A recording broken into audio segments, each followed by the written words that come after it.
Hello, my name's Allysa Saggese. I'm a nurse practitioner at Weill Cornell Medicine in New York City. And I'm here today to talk about some common questions that we receive about our MASLD MASH management of our patients. So one common question that does come up pretty often anymore is asking which medicine to start pretty much, right? So starting Resmetirom, GLP-1, I'm going to stop there. Sorry, I'm going to redo that. So I'm here today to talk about most common questions we receive from our APP community. One of the questions that have come up more often than not recently is about starting Resmetirom versus starting a GLP-1. These are two very good, very available medications that do help our MASLD MASH patients. And the question becomes, if someone comes to you on neither medicine, is there an order of operations to have? Is there a better order that the patient should be doing for these medications, or do they go on at the same time? So this is a tough question because we really don't have much guidance on it.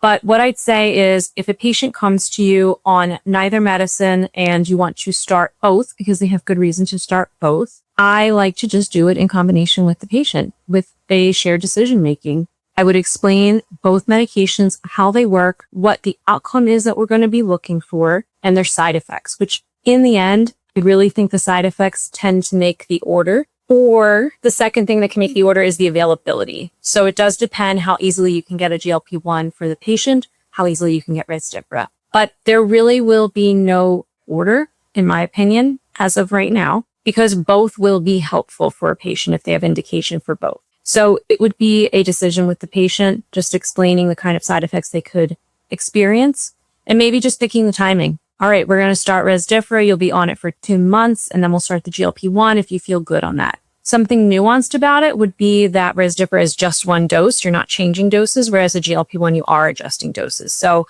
if a person was going to wait until side effects subsided, but you kept increasing the dose, it's going to take them longer to start on Resmetirom. So perhaps in that case, Resmetirom might be the best one to start first, be stable on, and then go with the GLP-1.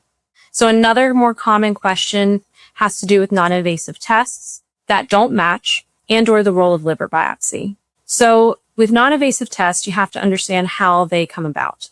Something like the FIB-4 is a math equation based on lab results. So any lab result that's off could adjust that result. And you have to be able to interpret what you're seeing and why it happened to become that number. Things that move up in the scale of trustworthiness or less room for error is something maybe more like ELF. It's another blood test. It's accessible in a lot of the US, and it uses a marker in the blood for fibrosis. So it's not doing a math equation the same way that the 4 is.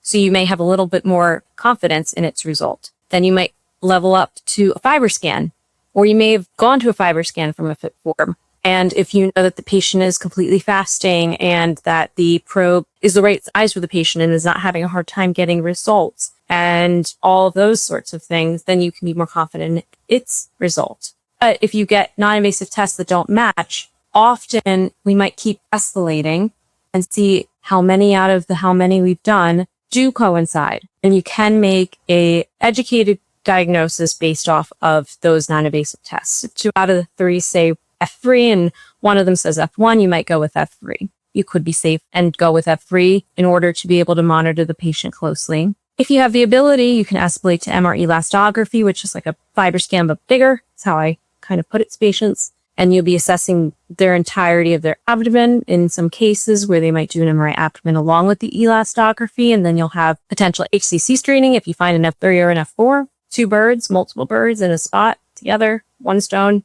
The highest level that I always tell patients, though, is that liver biopsy. So role of liver biopsy would be that none of these tests seem to match each other. You may not have more at your disposal, and therefore a liver biopsy has its place. Other times that a liver biopsy might be relevant if you were pretty confident in everything else.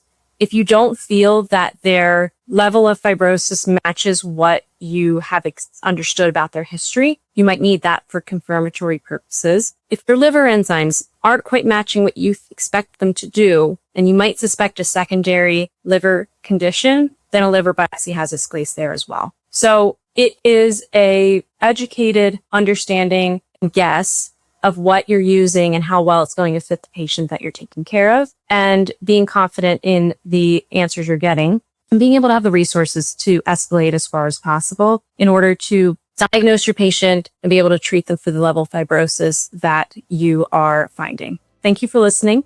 And if you need any more information, feel free to reach out to the MASLD MASH Community Network. Thank you.